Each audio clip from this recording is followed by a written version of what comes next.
Bonjour et bienvenue dans cette vidéo, dans laquelle nous allons nous intéresser à l'importance du calcium dans le développement du cancer du sein.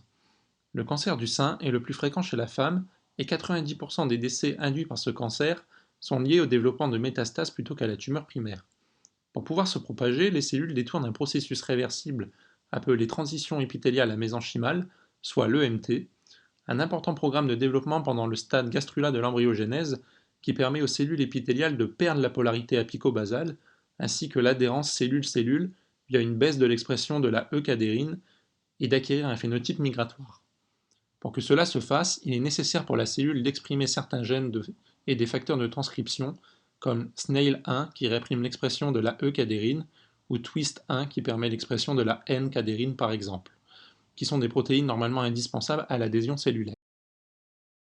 Premièrement, le TGF-bêta, cytokine ayant un rôle dans la différenciation et la prolifération cellulaire, en se fixant sur son récepteur membranaire, le TGF-bêta récepteur 2, induit une cascade de signalisation impliquant la voie AKT grâce à des processus de phosphorylation, permettant ensuite l'activation de la sous-unité P65 du NF-κB. Le NF-κB est un facteur impliqué dans la transcription de gènes anti-apoptotiques et la synthèse de SNAI1, un autre facteur de transcription qui agit comme un inhibiteur de la synthèse de l'eucadérine, phénomène favorable à l'acquisition d'un phénotype migratoire des cellules cancéreuses au cours de l'EMT. D'ailleurs, il a été montré que la phosphorylation d'AKT nécessitait la présence de calcium, dont l'influx dépend de l'interaction du canal membranaire OR3 avec la protéine membranaire STIM1 du réticulum endoplasmique. Deuxièmement, l'utilisation du 2-APB augmente l'influx calcique à travers ORE3, ce qui permet la régulation de la concentration en calcium intracellulaire.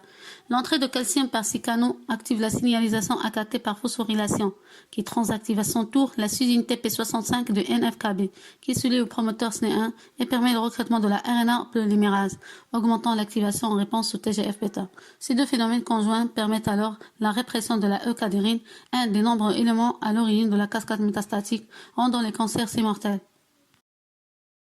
L'intérêt majeur de comprendre les voies de signalisation impliquées dans les différents processus cancéreux est de pouvoir les cibler spécifiquement,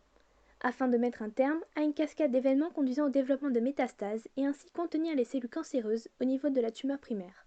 ayant pour conséquence de considérablement augmenter les chances de survie et de guérison.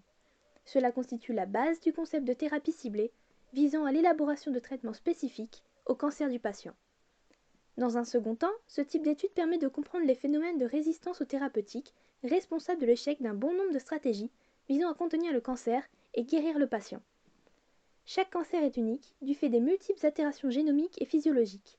Les enjeux de demain viseront à proposer une réponse précise, adaptée aux altérations observées et présentant un intérêt majeur dans le possible succès du traitement proposé.